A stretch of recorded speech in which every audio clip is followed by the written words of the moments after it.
You're welcome to my channel. Thanks for visiting. Please kindly remember to subscribe.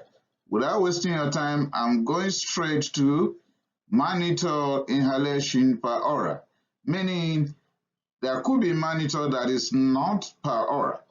It is true. We have systemic mannitol or intravenous mannitol. There's a separate presentation on that. As far as today's presentation is concerned, it's all about the mannitol that could be inhaled per aura.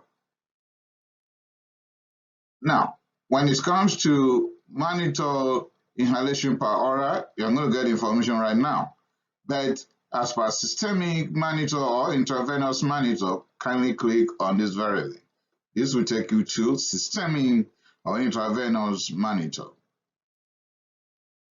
Mannitol could be used for two major roles: as a sweetener, found gums, found candies; as a sweetening agent, tolerable to diabetic mellitus patients. And why that? It doesn't raise blood sugar. And it's found in tablets and capsules as diluent. Why that? It can mask the bitter taste. So one way or the other, we've been in contact with mannitol. Okay? Secondly, as a medication, either systemic or non-systemic, per aura or intravenously, we've been in contact with mannitol. Going through this. The first note I'm going to drop there is that there is systemic mannitol or intravenous mannitol. I published a presentation on that. You can check the link again. I'm not going to blame you if that is all what you are familiar with. Okay, how to reduce intracranial pressure, intraocular pressure, everything, cerebral edema like that, fine. Today it's going to be per aura or inhalation mannitol. Mostly well tolerated, and mannitol has been around for a long time, since 1960s. Laxative effect is such that the hypertonic state, because mannitol is osmolar and hypertonic solution, can cause diarrhea. Okay, if you don't find renal flow, that is anuria, then no mannitol, please. We should have renal function test. Fluid status should be known, fluid in and out, before administering mannitol. Before we use again, I'm going to start again, we must replace fluid or replace lost blood, and we must have normal blood pressure. In other words, in the phase of anuria, hypotension, no. We must correct those before administering mannitol. The per aura inhalation could be under the brand name Aridol or Bronchitol. The systemic mannitol will not be dealt with here because there's a separate presentation already published on that. Just click on this link, please. Now, mannitol belongs to the class of sweetener and medication. When it comes to medication, could be systemic medication that is known as miscellaneous diuretic or osmotic diuretic or genitourinary irrigant, but the per aura mannitol is under the class of mucolytic agent, respiratory diagnostic agent. For what? Of course, to diagnose asthma, right? We'll delve into that today. Some use it for Bowel preparation for colonoscopy. Uses of per aura mannitol in cystic fibrosis maintenance, in diagnosing asthma with bronchial challenge test, in Bowel preparation for colonoscopy. Forms could be in form of capsule for inhalation, Bronchitol 40 mg, or kit for inhalation, that is Aridol 0 mg, 5, 10, 20, or 40 mg. Mechanism of action, not so clear, but it has bronchoconstrictive ability and can improve lung function. As an osmotic agent, Bronchitol draws water into the airway, thereby loosening the sticky mucus. That is why it's useful in cystic fibrosis as mucolytic agent. That is why it said it can improve lung function. But we should remember, it can cause bronchoconstriction as well. Administration. Bronchitol is not given to children at all, okay? But bronchitol is useful in cystic fibrosis to help in clearing the mucus. Remember, you've just gone through the possible mechanism of action, right? For inhalation, that is, bronchitol is for inhalation, not to be swallowed whole, but to be inhaled. Only there's a dry powder, right?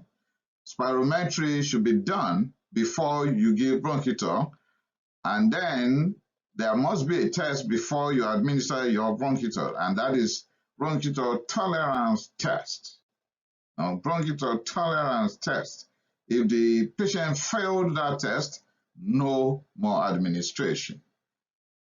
BTT before giving bronchitol, yes, and spirometry before BTT. Bronchitol administration.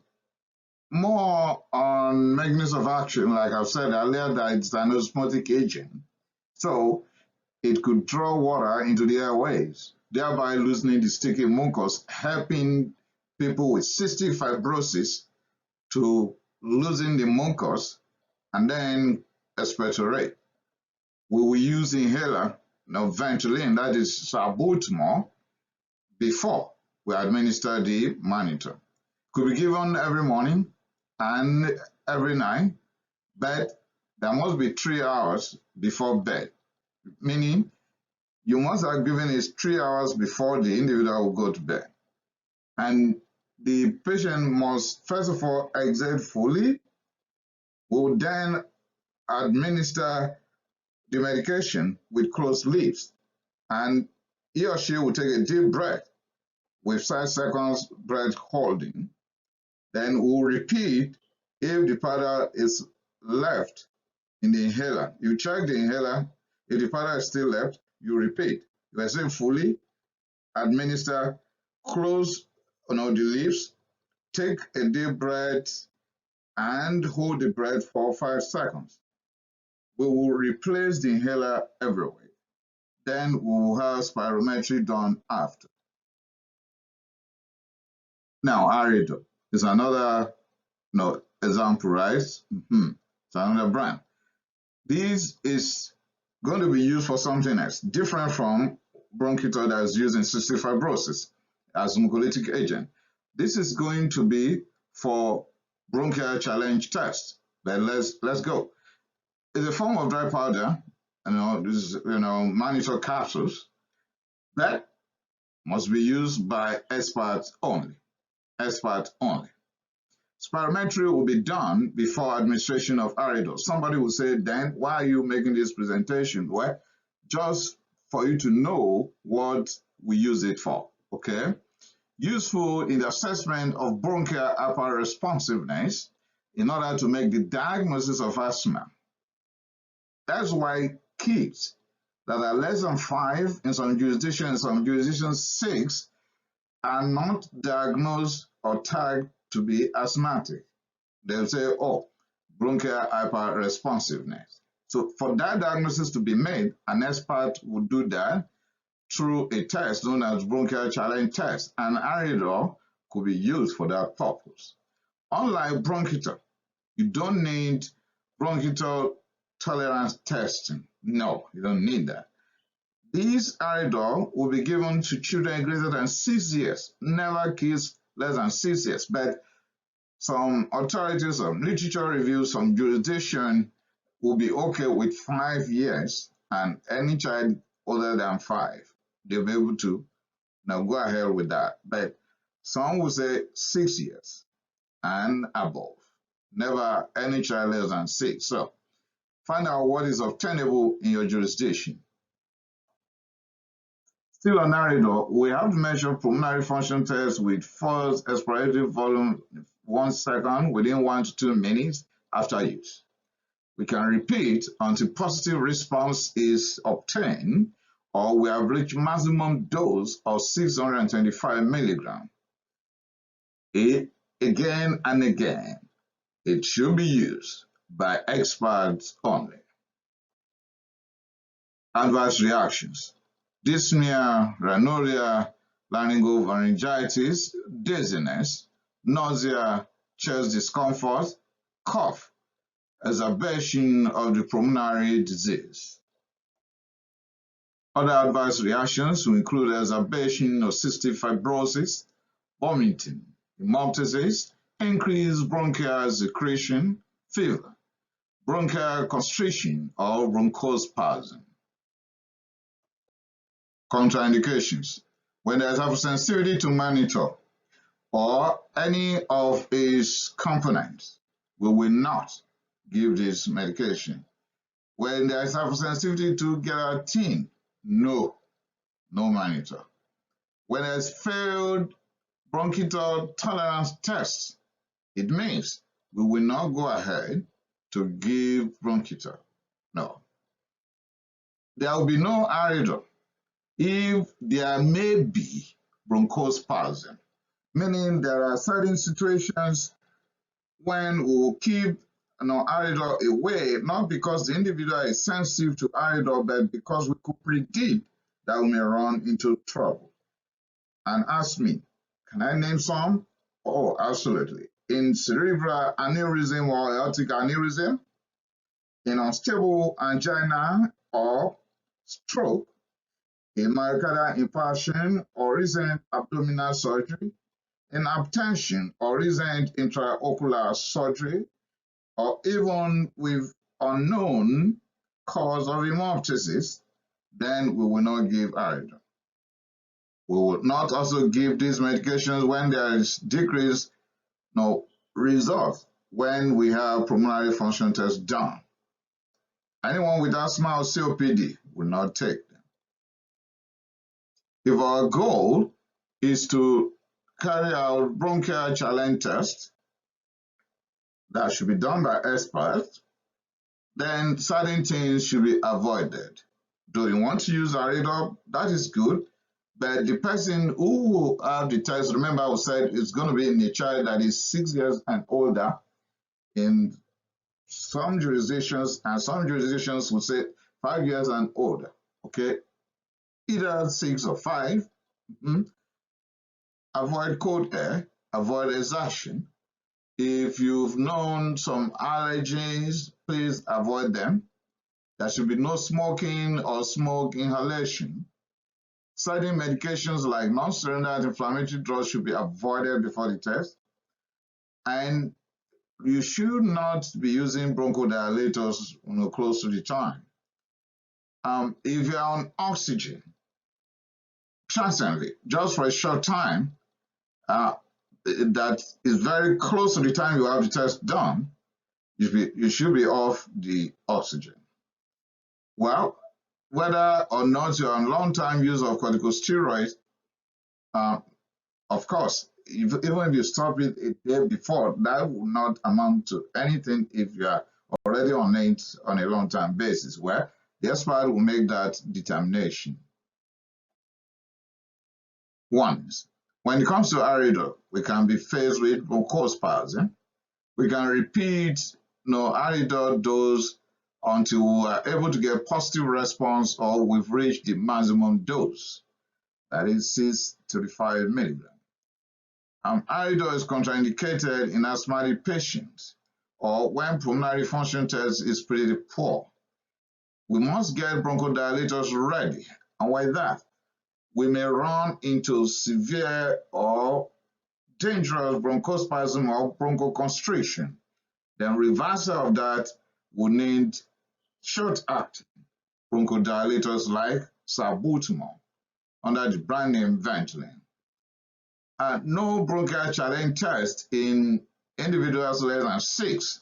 Some would say, okay, anyone less than 5, but once the child is greater than 6 or greater than 5, you are fine to go ahead. Though, let me say again, the experts will make that determination. When it comes to bronchitol, the warning is that first thing first, we must do bronchitol tolerance test before we can even use it. And of course, we must have pulmonary function test done. The spirometry must be done. And we should remember we will run into severe bronchospasm, so we must use bronchodilators even if the Bronchitol tolerance test is passed, meaning you've done the Bronchitol tolerance test and the individual could tolerate it. Even with that, we must still use bronchodilators. In this case, short-acting beta agonists, short-acting beta 2 agonists to be specific, and that is salbutamol. It could be albuterol in North America, it could be Ventolin or the brand name available in your jurisdiction. We should be careful when we're using Bronchitol in individuals with hemoptysis, particularly when we don't know the cause. We should also be careful in renal impairment. Drug-drug interaction. To those who are familiar with my channel, know that I will always say, let the pharmacist be informed. Let there be that collaboration for the benefit of the patient. You may choose to contact your clinical pharmacologist in case of any confusion. We must be clear of any confusions going on in our brain before administering these medications. And lastly, monitoring. Spirometry. Before we use these medications, even after. Before Bronchitol tolerance test, before bronchial challenge test, after that, we must have spirometry. Even seconds post-use, we do that. O2 sat, we must get that done. With that, I'll come to the end of this very short presentation on mannitol per hour. There's systemic mannitol, that's mannitol intravenously. There I included the irrigation also. Thanks for listening. Check my channel for these presentations. Click on the link already supplied. Share this with your friends and colleagues. I appreciate that.